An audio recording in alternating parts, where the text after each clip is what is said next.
Continuing our look at the browser, the Loops tab has all the loops organized into sound sets, and we have 3 different sort criteria. So for example, by style, this is listing them by style. And let's say I click on classical. This second sort criteria will determine how things are displayed within classical. So here it's sorted by instrument, but I can go by, let's say, type, and there I see a different categorization of how the files are presented. And then there's a third sort criteria for how they're displayed inside the subfolders. So if we burrow in, we'll see that here are music loops, and we discussed the difference between audio loops and music loops, and some of these are music loops and some are audio loops. There's audio loops, for example. Now, next is the Files tab, where we have access to the files on your connected hard drives, and here are the ones that are connected to my computer, and we can import from there by dragging in. And we also have access to sound sets and other content. We can right-click, and we can set some of these as the root folder. Like, for example, let's say I know I'm going to be using these audio loops a lot. I can right-click there and go set as root. So now that's right up there at the top. And I've got my breadcrumb trails here with this second set of criteria. So we're in Files, Sound Sets, Electronic Audio Loops. And then up here, this is where we're at, but I can go back like that right to the root level and navigate that way. So a quick way of jumping around. And we can right-click and perform other various functions, mount a folder as a sound set, create a new folder, create a new tab, etc. So lots of great ways to manage your content and have direct access to them from here.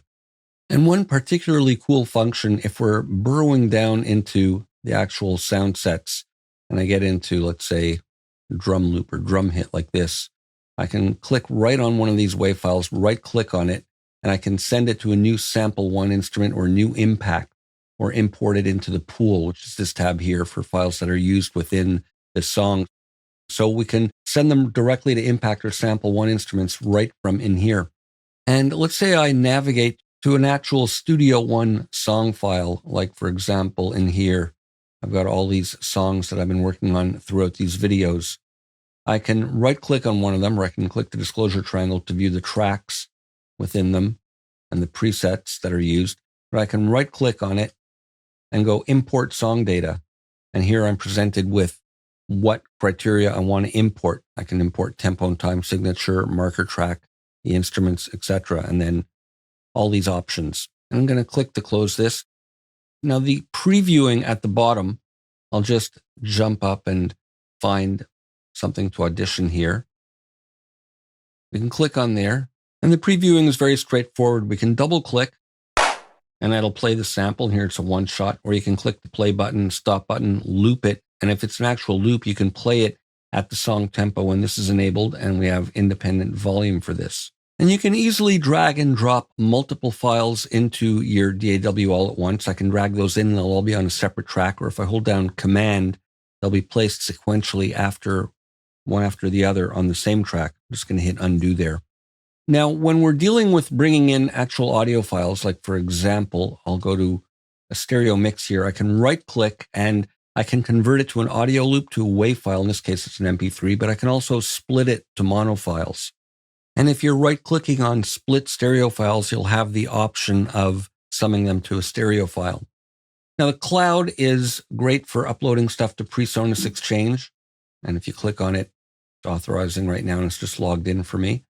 And we can go to SoundCloud as well. I don't currently have a SoundCloud account set up. The shop is great for purchases for our add-ons for Studio One. And the pool shows everything that's used within the song. So these are all the different events and parts that we've been recording and adding to the project in progress. And again, here we have the different sort criteria. And we've got a right-click menu here as well. We can refresh, locate missing files, remove unused, etc. And we can right-click directly on the files to show them in Finder, remove them from the pool, a variety of other functions. So that's kind of a whirlwind tour of the browser. It does a lot more, but these are the basics to get you started, and we'll continue with more in the next video.